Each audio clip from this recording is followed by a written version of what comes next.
Un chauffeur de taxi, Moussa, travaillait à l'aéroport. Ses collègues avaient une astuce pour les touristes. Ils avaient trafiqué leur compteur pour qu'ils tournent plus vite. Le tarif nuit, en plein jour, et prenait les chemins les plus longs. Moussa mettait toujours le compteur réel et prenait le chemin le plus court. À la station de café, les autres se moquaient. « Moussa, tu as gagné 20 € sur cette course? Moi j'en ai fait 60 avec le même trajet. Tu ne sais pas profiter de la vie. » Moussa répondait « Je nourris ma famille avec du halal, pas avec du vol. » Un jour, il prit en charge un homme l'air fatigué qui parlait une langue étrangère. L'homme semblait perdu. Les autres chauffeurs se faisaient des signes. « Un pigeon !» Mais c'est Moussa qui eut la course.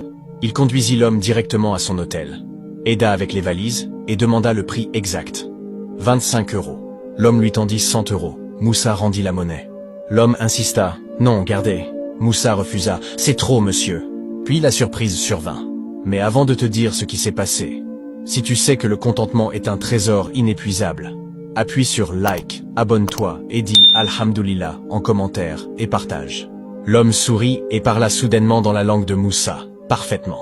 Je suis le rédacteur en chef du plus grand guide touristique mondial. Je suis ici pour évaluer la ville. J'ai pris 10 taxis cette semaine. Tous m'ont volé, sauf vous. Le mois suivant, le guide sortit. Il y avait un avertissement sur les taxis de la ville, conseillant la méfiance, mais il y avait un encadré spécial. Pour un transport honnête et sûr, appelez la compagnie de Moussa au numéro. Le téléphone de Moussa se mit à sonner sans arrêt.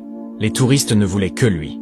Il dut acheter d'autres voitures et embaucher des chauffeurs, qui l'obligea à être honnête, créant ainsi la compagnie la plus prospère de l'aéroport.